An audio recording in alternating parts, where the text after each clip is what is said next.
우리는 지난주에 이 요셉이 30살에 총리가 된 그 이야기를 봤습니다. 바로의 꿈을 해석해주고 그 꿈만 해석해준 게 아니라 앞으로 있을 풍년의 7년 그리고 흉년 7년을 어떻게 준비해야 될 것인가를 이 대안을 제시해요. 그것을 제시함으로 말미암아 지혜롭고 총명한 자로 보이게 되죠. 그래서 어떻게 보면 노예로 끌려왔다가 숱한 고생을 하고 요즘 시대에는 될 수 없는 30세의 강대국에서 총리가 됩니다. 성경은 그 이후의 이야기들을 이렇게 쭉 이야기해 주는데 풍년이 7년 동안 계속되는 동안 이 요셉이 아주 일을 잘했다라고 얘기를 해요. 그래서 전국을 돌아다니면서 나라의 형편이 어떤가를 보고 또 어떻게 준비하면 될 것인가를 생각해서 풍년 동안 흉년을 잘 준비하는 일들이 나옵니다. 그런데 그 풍년 가운데 자식을 얻게 됩니다. 2명의 아들을 낳게 되는데 성경에서는 첫 번째 아들이 므낫세라고 이야기해요. 므낫세라는 아들의 이름이 뜻이 무엇이냐면 하나님이 나로 나의 모든 고난과 나의 아비의 온 집 일을 잊어버리게 하셨다. 총리가 되고 그 일들을 하고 그런 가운데 하나님께서 그가 지금까지 고생했던 일들을 하나씩 보상해 주시는 겁니다.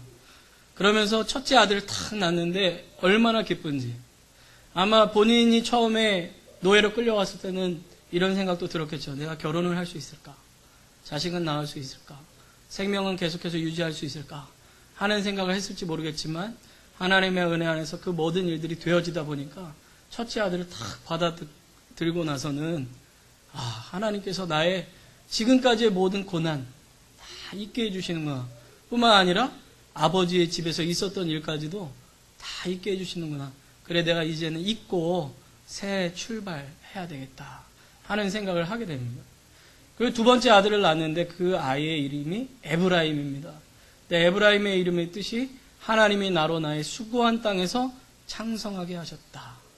이제는 과거의 어려움을 잊는 정도가 아니라 잘 되는 거죠.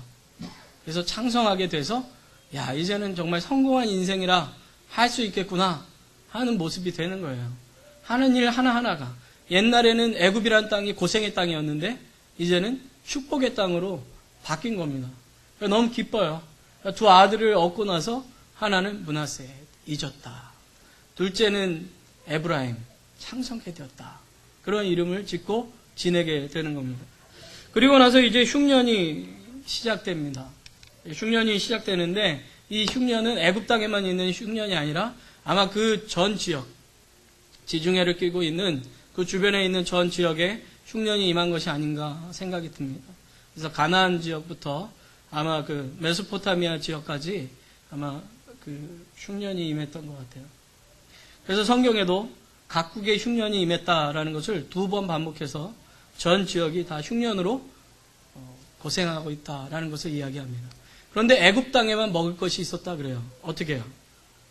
요셉이 그 꿈을 해석함으로 말미암아 흉년이 있을 것을 알고 미리미리 준비를 딱 해가지고 풍년이 든 그 기간 동안 5분의 1씩을 계속해서 거둬서 각 성마다 창고를 만들어서 거기에다가 저장을 하게 하죠.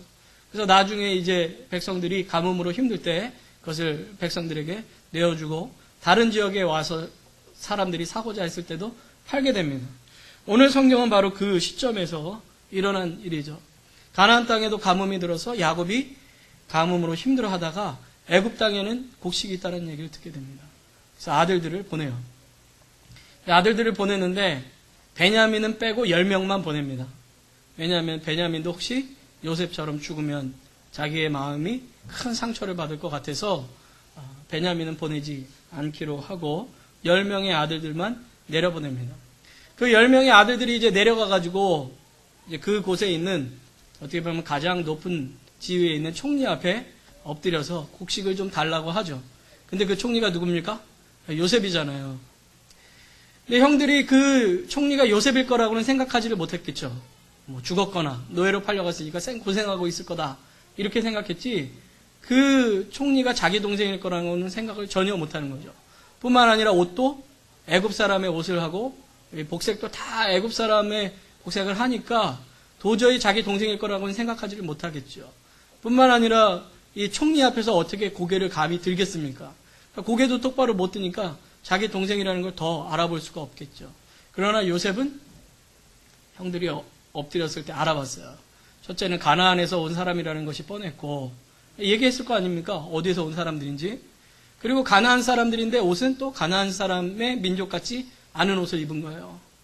왜냐하면 디나가 강간당해서 그 가족들이 도망칠 때 어떻게 하죠? 가나안 사람들하고 옷 똑같이 입고 귀걸이하고 목걸이 다 똑같이 하고 있다가 우리 이제 이거 다 버려야지 하고 다 버리고 새롭게 옷 갈아입고 새 출발하잖아요, 그때. 그렇기 때문에 가나안 사람들과는 뭔가 다른 옷을 입는 거예요. 가나안에서 내려왔음에도 불구하고. 그러니까 요셉은 딱 알아보죠. 10명이 딱 내려왔잖아요. 그러니까 그 형들을 딱 보고 알아봤는데 오늘 성경에는 뭐라고 얘기하냐면은 단순히 형들만 알아본 게 아니고 창세기 42장 9절에 요셉이 그들에게 대하여 꿈을 생각했다 이렇게 얘기합니다. 그전에는 왜 자기가 여기를 내려와야 됐는지, 왜 고생을 해야 됐는지, 왜 감옥에 갇혀야 됐는지 알지 못했단 말이에요. 그러니까 술 맡은 관원장에게도 풀어달라 그럴 때 뭐라고 얘기합니까? 저는 왜 여기 있는지 모릅니다. 저는 여기에 올 만한 잘못한 적이 한 번도 없습니다. 저 좀 건져내어 주십시오 라고 얘기하잖아요. 그런데 형들이 엎드렸을 때 그 꿈이 생각나는 거예요. 37장에. 어떤 꿈이었죠? 밀을 뱉는데 그 집단을 다 이렇게 모았는데 자기 지푸라기에 형들이 절하는 꿈을 꿨잖아요. 그렇죠? 첫 번째는 그 꿈 꿨고 두 번째는 자기가 딱 있는데 해와 달과 11별이 자기에게 절하는 꿈을 꿨잖아요. 바로가 두 번 꾼 것이 반드시 이루어질 거라는 그것을 요셉이 얘기했던 것처럼 자기가 두 번 꾸었던 그 꾼 꿈이 생각이 나는 거예요. 그런데 단순히 꿈이 그때 그 꿈 그게 이거구나 라고 생각난 게 아니라 여기에 생각하다라는 이 단어는 깊이 숙고하다 라는 뜻이 있어요. 그러니까 그 꿈의 의미가 뭘까? 바로가 꿈을 꿔서 풍년이 7년, 흉년이 올 것을 알게 해주셨고 그걸 어떻게 준비해야 될지를 알게 해주셨다면 형들이 나에게 절하는 꿈, 내가 이 총리가 되는 그 꿈까지를 주셨는데 그렇다면 나는 어떻게 해야 되나? 하나님은 나를 왜 여기에서 총리가 되게 만드셨는가? 그 꿈을 생각했다는 거죠. 자기가 왜 애국까지 내려왔는지, 자기가 왜 총리가 됐는지를 생각하기 시작한 겁니다. 그리고 나서 이제 형들을 시험해요. 우리가 잘 아는 것처럼 처음에는 형들을 간첩으로 몰아가지고 사흘 동안 감옥에 가두었다가 이렇게 가두는데 형들이 그 가둘 때 이런 얘기를 해요. 야, 우리가 그때 요셉을 놔줬어야 되는데 요셉이 그거 울며불며 우리에게 부탁할 때 우리가 그거 모른 척하고 그를 팔았더니 하나님께서 우리 죄값 치르게 하나보다 그 얘기를 해요. 근데 그때는 요셉이 애굽 사람이라고 생각하고 못 알아들을 거라고 생각하고 얘기를 한 거예요. 마치 우리가 외국 사람들이 있는데 그냥 한국말로 얘기하면 못 알아듣겠지 했는데 알고 봤더니 그 사람이 한국말을 공부한 사람인 거예요. 그런 것처럼. 그런 것처럼 얘기를 해서 못 알아들을 줄 알고 자기네들끼리 얘기한 걸 동생이 들어요. 그 속에서 뭐를 발견해요? 형들이 옛날 일을 후회하고 있구나. 잘못을 뉘우치고 있구나. 죄책감을 가지고 있구나 하는 것을 알게 되죠. 그리고 나서 사흘 후에 이제 시므온이라는 형만 가둬두고 나머지는 다 곡식에 자루를 해서 다시 돌려보냅니다. 그리고 베냐민 데리고 오라고 얘기를 해요. 그리고 돈도 거기다 넣어서 돌려보냅니다. 그러니까 형들이 다 돌아간 다음에 이제 나중에 아버지에게 요셉이 아니죠. 애굽의 총리가 베냐민도 데리고 오지 않으면 곡식을 안 주겠답니다. 어떻게 합니까? 그랬더니 안 돼. 우리 아들은 절대로 못 보내. 그래서 야곱이 안 보내잖아요. 오랜 시간 동안 안 가고 있다가 보니까 곡식은 떨어지게 되어 있잖아요. 그렇죠? 생기는 건 없는데 먹기만 하니 떨어지는 게 당연하죠. 그러니까 얼마 지나고 보니까 이게 다 떨어진 겁니다. 그러니까 이 야곱이 다시 아들들에게 가서 애굽에서 곡식 좀 사와라. 했더니 이제 자식들이 얘기하는 거예요. 아버지, 베냐민하고 보냈으면 벌써 몇 차례 갔다 왔을 텐데 그 베냐민 안 보내가지고 우리가 지금까지 못 간 거 아닙니까? 보내주십시오. 라고 얘기하면서 이제 거기 이야기에 중심에 유다라는 사람이 또 이렇게 급부상하게 돼요. 유다가 뭐라고 얘기하냐면 아버지, 베냐민에게 문제가 되면 제 아들을 맡기겠습니다. 제가 목숨을 걸고라도 베냐민 데리고 올 테니까 보내주십시오. 그리고 이제 베냐민까지 데리고 애굽 땅에 딱 오는데 요셉이 이제 환영을 합니다. 그리고 나서 어떻게 하냐면 같이 식사를 하는데 베냐민에게만 다른 형제와 다르게 5배의 음식을 주는 거예요. 많이 먹으라고. 그러면서 이제 형들을 지켜보는 거죠. 왜요? 형들이 옛날 같았으면 어떻게 했을 거예요? 시기하고 질투하고 분노했을 거 아니에요. 야, 왜 저 베냐민만 저렇게 좋아하는 거야? 뭐 이런 생각 들 거 아니에요? 그런데 성경에 보니까 뭐라 그러냐면 함께 즐겼다는 거예요. 싫어하는 기색 하나도 없고 동생을 이제 아끼는 거죠. 사랑하는 거죠. 요셉을 예전에 그렇게 보내놓고 나서는 후회되면서 아, 형제들끼리는 그렇게 보내면 안 되는구나 하는 것을 알게 되는 거죠. 그 모습을 요셉이 다 지켜보는 거예요. 그리고는 다시 곡식자루로 돌려보내면서 어떻게 하냐면 자기가 쓰던 은잔을 베냐민의 자루에다가 몰래 넣어요. 그리고 이제 도둑으로 누명을 씌우는 겁니다. 먼저 보내놓고 자기 사람을 보내가지고 야, 너희가 왜 우리 주인의 은잔을 훔쳐갔냐? 그 은잔을 훔쳐간 자는 우리의 종이 될 것이다. 그랬더니 아, 우리 그런 적 없다고 담대하게 내놨는데 웬걸요? 거기에 베냐민 그 봉투를 딱 열었더니 거기에 은잔이 딱 있는 거예요. 그러니까 막 형들이 다 깜짝 놀래가지고 다시 요셉에게 나왔더니 요셉이 그러는 거죠. 야, 너희들이 다 종될 필요 없고 베냐민만 내놔라. 그랬더니 유다가 거기서 얘기하는 거예요. 자초지정을 다. 사실은 예전에 우리가 형제 하나가 없어졌다 그러지 않았습니까? 그 형제가 죽은 형제입니다. 이 아이가 그 아이의 유일한 형제인데 얘가 죽으면 아버지가 슬피 울며 음부로 내려갈 것입니다. 그러니까 죽고 맙니다. 그러니 제발 살려주시고 저를 대신 잡아주십시오. 라고 얘기를 하는 거예요. 형들이 예전하고는 완전히 달라졌죠. 옛날 같았으면 얼른 잡아가세요. 뭐 나는 살려주세요 이랬을 텐데 이제는 그렇게 하지 않고 정말 형제의 사랑으로 그들이 똘똘 뭉치게 된 거예요. 그러니까 우리가 성경을 통해서 뭘 하나 확인할 수 있냐면 하나님께서 요셉을 만들어가는 것 같지만은 사실 그 요셉이 팔리는 그 사건을 통해서 누구도 만들어 가셨냐? 요셉을 판 형들도 만들어 가시는 거예요. 하나하나. 가족의 소중함을 알게 되고 서로 하나 되는 것을 알게 하고 서로를 사랑하는 것이 무엇인지를 알게 되고 누군가를 해치는 것이 얼마나 끔찍한 것인가를 알게 되고 다른 사람을 해치는 것으로 인하여 내가 얼마나 큰 어려움을 겪게 되는 것인가를 알게 되는 거예요. 그 속에서 하나님께서 요셉도 만들어가고 형제들도 만들어가는 거죠. 어떻게 보면 야곱의 가족 모두를 하나님께서 다 만들어 가시는 거예요. 그거를 요셉이 발견하고 나서는 울음을 참지 못하죠. 그래가지고 형들 앞에서 눈물을 흘립니다. 그리고 형님들 저 요셉입니다 하고 자기 신분을 밝히니까 형들이 깜짝 놀라죠. 종노릇 하든지 죽었어야 될 형제가 총리가 돼가지고 앞에 섰으니까 너무 깜짝 놀라요. 첫째는 반가움에 깜짝 놀랐겠죠. 두 번째는 뭐예요? 아, 이제 우리 죽었구나. 예전에 우리가 팔았는데 얘가 이제 총리까지 됐으니 우리는 죽은 목숨이구나 하고 생각되지 않았겠어요? 그때 요셉이 형제들에게 이렇게 얘기합니다. 당신들이 나를 이곳에 팔았으므로 근심하지 마소서, 한탄하지 마소서. 하나님이 생명을 구원하시려고 나를 당신들 앞서 보내셨나이다. 이 땅에 2년 동안 흉년이 들었으나 아직 5년은 기경도 못하고 추수도 못할지라. 왜 안 내려가죠? 하나만 내려주세요. 컴퓨터가 문제가 생겼어요. 네, 제가 읽을게요. 됐어요? 네. 하나님이 큰 구원으로 당신들의 생명을 보존하고 당신들의 후손을 세상에 두시려고 나를 당신들 앞서 보내셨나니 그런즉 나를 이리로 보낸 자는 당신들이 아니요 하나님이시라. 하나님이 나로 바로의 아비를 삼으며 그 온 집의 주를 삼으시며 애굽 온 땅의 치리자를 삼으셨나이다. 그 얘기를 형들에게 하는 거예요. 두려워 떨고 있는, 걱정하고 있는, 야 이제 끝났구나 생각하고 있는 그 형들에게 얘기를 하는 거예요. 아까 요셉이 자기의 꿈을 생각했다 그랬잖아요. 그렇죠?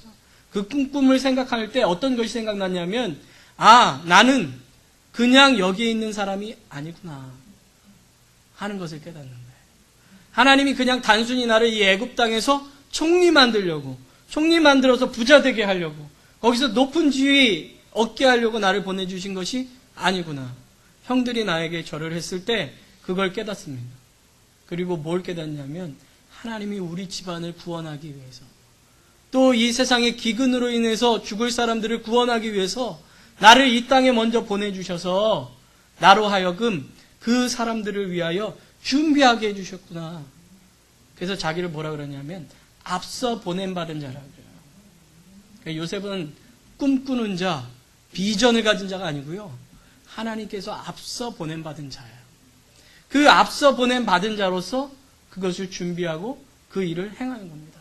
그래서 사사로운 정에 이끌려서, 아니면은 자기를 죽이려던 형의 그 복수에 불타가지고 형들을 어떻게 하는 게 아니라 하나님께서 나를 이곳에 보내주신 뜻에 합당하게 형들을 대우하고 그리고 그 일들을 해나가기 시작합니다.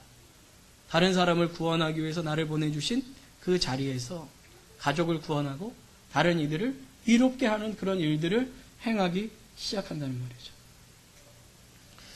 요즘 그 아침에 큐티를 할 때, 그 새벽 기도를 할 때 열왕기를 가지고 하고 있습니다.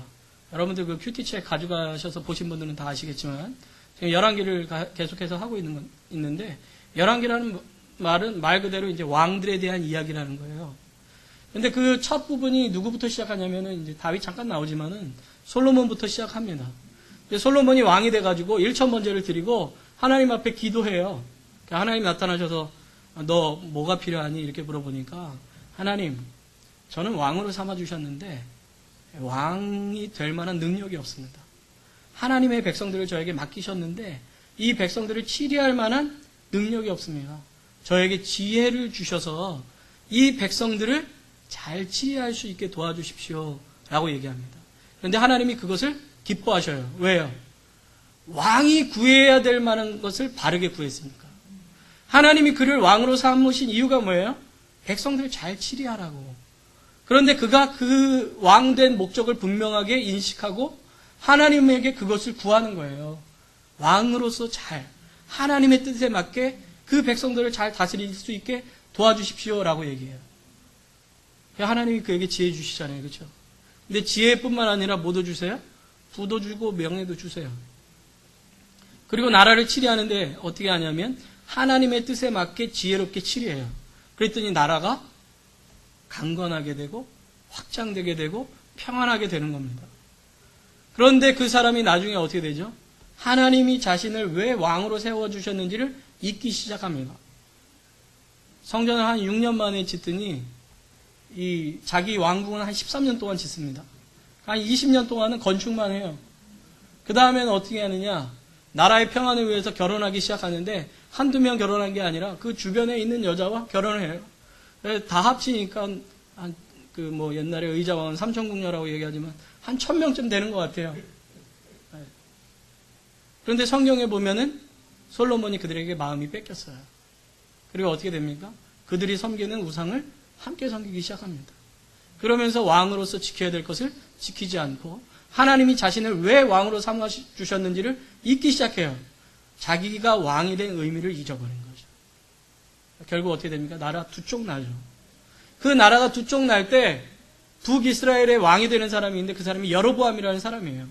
하나님께서 선지자를 보내서 솔로몬이 지금 잘못해서 너를 왕으로 세우는 거니까 너는 하나님의 뜻에 따라서 잘 나라를 치리해라. 그랬더니 이 사람이 어떻게 하냐면 자기 스스로 권력을 잡으려고 하나님의 뜻을 버립니다. 그리고 우상 숭배를 하기 시작해요. 권력 유지하려고 열심히 노력해요. 그 결과가 어떻게 되냐면 자기 아들 둘을 잃습니다. 하나는 병 걸려서 죽고 하나는 구테타가 일어나서 시해돼서 죽습니다. 나라가 2대째 만에 망해요. 그리고 다른 사람에게 그 왕권이 넘어갑니다. 성경은 하나님께서 우리에게 삶의 의미를 주셨다 그래요. 우리를 이 땅에 보내주신 목적이 있고 우리가 가지고 있는 그 위치에 의미가 다 있다는 거죠. 특별히 이사야서 43장 21절에는 이렇게 나옵니다. 우리 같이 한번 읽어볼까요? 시작. 이 백성은 내가 나를 위하여 지었나니 나의 찬송을 부르게 하려 함이니라. 아멘. 이 찬송을 부르다라는 의미는 노래만 부르라는 얘기가 아니에요. 그게 아니라 내 삶이 하나님을 높이는 삶, 나를 만드신 하나님께 감사하고 그 하나님께서 맡겨주신 그 삶의 목적에 맞게 살아가는 삶을 의미하는 겁니다. 베드로전서 2장 9절에는 이렇게 나오죠. 우리 같이 한번 읽겠습니다. 시작. 오직 너희는 택하신 족속이요 왕같은 제사장들이요 거룩한 나라요 그의 소유된 백성이니 이는 너희를 어두운 데서 불러내어 그의 기이한 빛에 들어가게 하신 자의 아름다운 덕을 선전하게 하려 하심이라. 아멘. 우리가 원래 어디 있었어요? 어두운 데 있던 사람들이라는 거예요. 이 밑에 본문에는 우리가 원래 죄 가운데 있기 때문에 구원받을 수 없는 존재라고 이야기를 합니다. 그런데 그런 사람들을 하나님께서 불러주셨어요. 어디로요? 기이한 빛, 구원의 빛, 생명의 빛으로 우리를 불러주셨다는 거죠. 그래서 우리를 뭐로 만드셨어요? 택하신 족속, 왕같은 제사장, 거룩한 나라, 소유된 백성으로 만든 거예요. 우리가 그렇게 해서 그리스도인, 하나님의 사람, 하나님의 자녀가 된 거죠. 그 사람들이 해야 될 일이 뭐예요? 우리를 그렇게 만드신 분의 아름다운 덕을 선전하는 거죠. 우리의 삶으로, 우리의 입술로. 그게 그리스도인을 부른 하나님의 뜻이라는 겁니다. 마태복음 5장 13절부터 16절에 이렇게 얘기하죠. 예수님께서 너희는 세상의 소금이다. 소금은 맛을 잃으면 안 된다. 너희는 세상의 빛이다. 빛은 숨기지 못한다. 그러면서 어떻게 해요? 빛은 비춰야 되고 소금은 맛을 내야 된다. 그런데 우리의 빛을 어떻게 비춰요? 저희로 너희 착한 행실을 보고 하늘에 계신 너희 아버지께 영광을 돌리게 해라. 이렇게 얘기해요. 착한 행실은 단순히 도덕적인 것을 의미하는 걸 넘어서는 거예요. 아, 저 사람 착해. 이런 얘기를 넘어서는 거예요. 하나님께서 나를 부르신 그 뜻에 맞게 살아간다는 거죠. 왜 하나님이 나를 지금 이 직업에 두셨는지, 나를 이만큼 누리게 하시는지, 나를 이 삶의 장소에 두셨는지, 그것을 생각하면서 살아가는 겁니다. 그래서 그 종교개혁자 중에 잔 칼빈이라는 사람이 있어요. 영어로는 잔 칼빈, 켈빈 이렇게 얘기하는, 우리가 얘기하는 칼빈이라는 사람이 있는데, 이 사람이 뭐라고 얘기했냐면, 우리가 하나님 안에 있고 하나님의 뜻을 이루고 살아간다면 이 세상에 살아가는 모든 직업은 성직이다. 이렇게 얘기했어요. 주부, 성직이에요. 오늘 어머니 날이잖아요. 그렇죠? 어머니, 성직이에요. 얼마나 성스럽습니까? 어머니가 해주시는 밥으로 자녀들, 남편이 먹고 살아가는 겁니다. 남편들, 성직인 거예요. 한 가정의 가장이 돼서 그 가족을 이끌어간다는 건 정말 거룩한 자리입니다.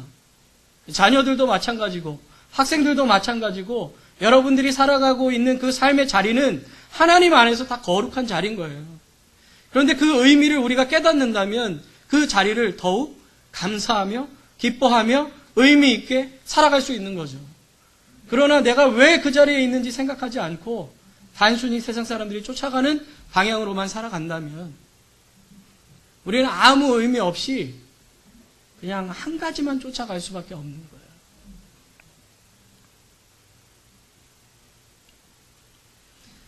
오늘 요셉은 하나님께서 자기를 왜 총리로 부르셨는지를 깨닫게 됐습니다. 그리고 그 부르신 자리에 합당하게 살기 위하여 이제 그 뒤에 인생을 살아가기 시작해요. 저는 여러분들이 여러분의 삶의 자리에서 여러분이 삶을 살아가는 그 의미를 발견하실 수 있게 되시길 바라요. 한국 분들인데 미국까지 오셨고, 이 미국 중에서도 플로리다에 오셨고, 또 이곳에서도 잭슨빌에 오셨고, 또 많은 교회 중에서도 한마음 장로교회에 오셨고, 또 여러분들이 또 그 자리에서 어떤 직종을 갖고 계시잖아요. 하나님께서 그냥 두신 게 아니라는 거죠. 우리가 사도행전에서도 보는 것처럼 하나님은 우리를 늘 뿌려두시는 거예요. 심어두신단 말이죠. 열매 맺도록 우리의 삶의 자리에서. 그 자리에서 나는 어떻게 살아가야 되는가? 나는 나의 살아가는 인생, 남겨진 인생, 앞으로 살아가야 될 시간들을 하나님 안에서 어떻게 살아갈 것인가? 하나님은 나를 왜 이 자리에 있게 해주셨는가? 여러분들이 다시 한번 깊이 생각해 보실 수 있게 되길 바랍니다. 하나님이 여러분을 부르신 의미를 발견하고 그 의미 가운데 아름답고 가치 있는 인생으로 하나님 앞에 살아갈 때 우리는 참된 그리스도인다운 삶을 살아갈 수 있을 줄로 믿습니다.